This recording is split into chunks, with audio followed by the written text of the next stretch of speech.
All right, Larry Krueger here from the Pig and a Pickle Krug Show outside Levi's Stadium for the Pig and a Pickle Krug Show, and we're going to talk about everything that happened in 49er land on this Monday, on this Labor Day, this September 1st of 2025. And check out Pig and a Pickle there. You've got two locations, Emeryville and Corte Madera. They're open 7 days a week from 11 a.m. till 8 p.m. or until they run out, and they do run out, so get there early, get some brisket. Get some brisket chili. Tell them that Krug sent you. We should also tell you this 49er football season is presented by Sleeper, the fastest growing fantasy platform in the world. It's the one-stop shop. You get blazing fast news, real-time stats, group chat, season-long leagues, and of course Sleeper picks for daily fantasy product. Use promo code Larry and Sleeper will match your first deposit up to $100. Links in the description. Terms and conditions do apply. All right, let's talk about everything that happened down here on a Monday at 49er practice. As we were here earlier today, going through at practice, we watched the whole breakdown. Jauan Jennings showed up today. This was a big day because it was like, if you weren't going to show up today, when are you going to show up? If you weren't going to show up today, there's a chance he wasn't going to show up till November. And he decided to show up and play. So, he tried his hand at the holdout. The Niners said, hey, the timing's not right. I think this is the smarter play, to come back and play well, have a good September, have a good October. I mean, what the reality of the situation in his favor is that the Niners love him. Shanahan loves him. Lynch loves him. The players love him. The organization loves him. So, they want him. It's just a matter of, can they afford him?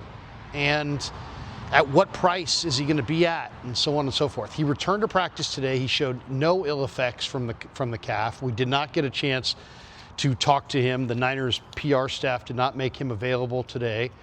So who knows what he's thinking, but he came back today, and it's ironic because the Niners also, according to reports, worked out or are set to work out Kendrick Bourne at some point today. Will they sign Bourne? Will they not?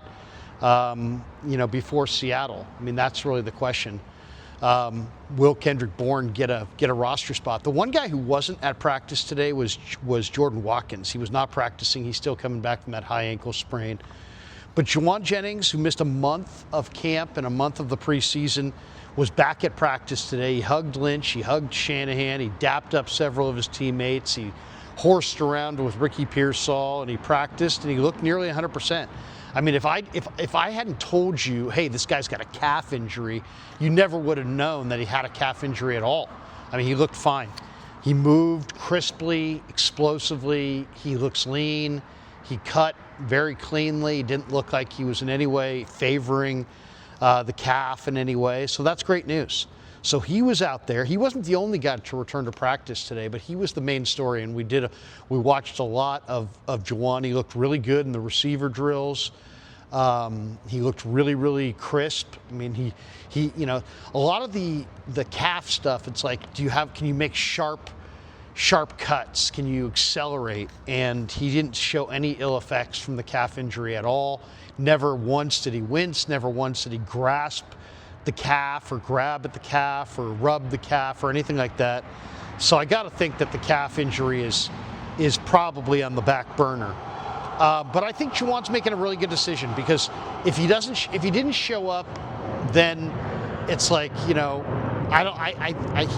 the kind of guy that I think that would hurt his market if he didn't show up. Because if he didn't show up now, if he didn't play in September when he's got all this opportunity, I mean, he's got an opportunity in September to really catch a lot of footballs and be very, very productive and set himself up statistically for a very nice year. And if he does have a nice year, as I said before many times, he's probably looking at $50 million, 3 years, $50 million, 25 guaranteed, something like that. I mean, I could see it.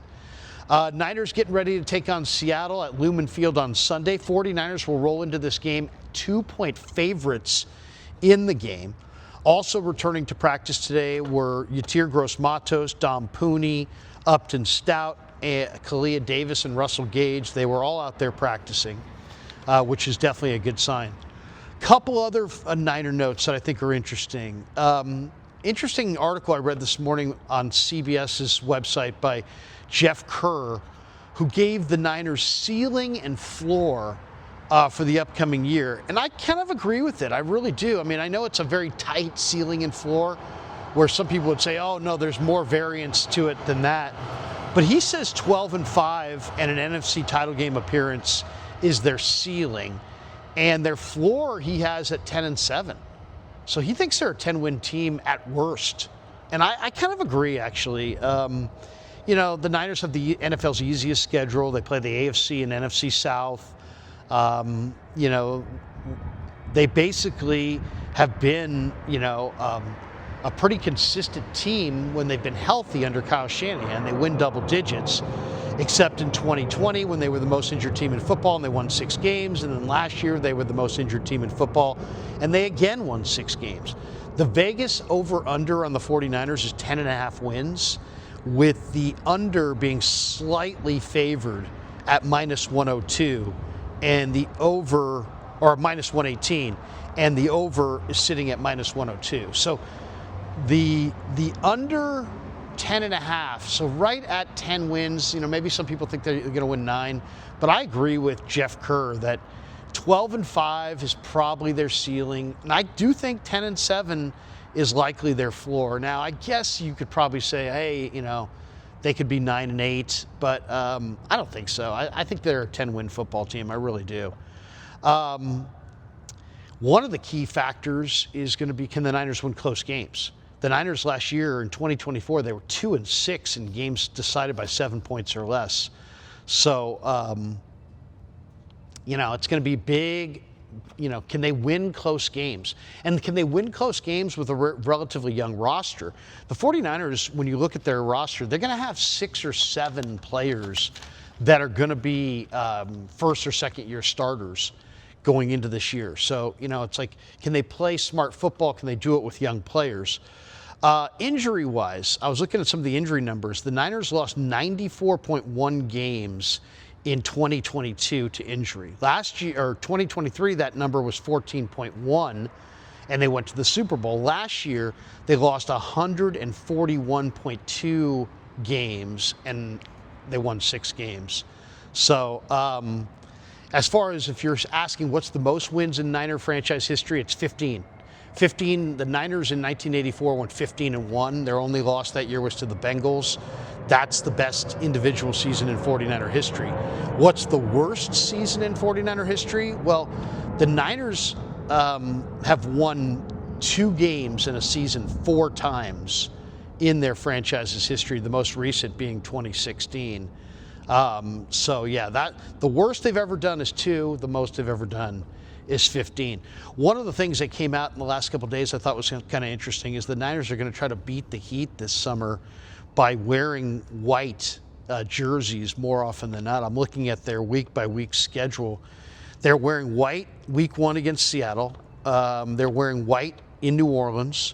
They're going to wear the throwback whites in week 3 at home against Arizona. They're going to wear the throwback whites again the next week against Jacksonville. Then they're going to wear white at the Rams. They're going to wear white at the Buccaneers. The 49ers will not be wearing red until week 7, the home night game against the Atlanta Falcons. They'll wear their red throwbacks that night. Then at Houston, white. At New York Giants, white. They'll wear the regular reds week 10 against the Rams at home. They'll wear white at Arizona, red against Carolina, white against Cleveland, red against Tennessee, white at Indy. They'll wear the red throwbacks against the Bears, and then, of course, the rivalry black uniforms in Week 18 against Seattle. So why are they wearing white so much early on? Just to try to, you know, because of all the heat in Santa Clara in the beginning part of the year, they're just going to try to have a little bit of an edge by wearing the white jersey. Couple other Niner notes. George Kittle, Kyle Juszczyk, and Ricky Pearsall last night went to the Valkyries Indiana Fever game. We saw them, you know, hugging and talking to Caitlin Clark of the Indiana Fever, who didn't play in the game, I guess, but obviously is there in town taking on the Valkyries. CBS Sports' John Breach has an interesting article out right now on the 49ers. He's predicting them to go 13-4, be the #1 seed in the NFC. He's got Philly as the 2 seed. He says Arizona's going to go 10-7 and finish second in the division. But this guy, John Breach, is a big Niner fan. He's got the Niners beating Philly 30-27 in the NFC Championship game. He has the Niners avenging their Harbaugh Bowl loss to the Ravens by beating the Ravens 27-24 to win their first Super Bowl since the '94 season. So he's got the Niners winning the Super Bowl in their home stadium.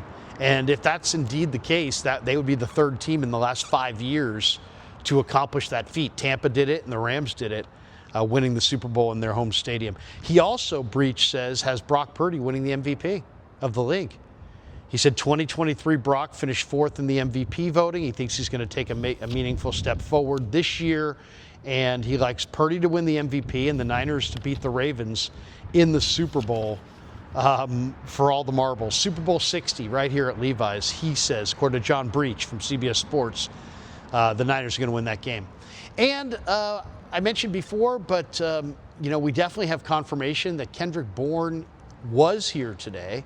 Will the 49ers sign him or not? That is still TBD. But he was here. Jauan Jennings did practice. Are those things related? I'm not sure. But Bourne was here, and I don't know if they just did a physical or if he actually did a workout, if it was a conversation or what.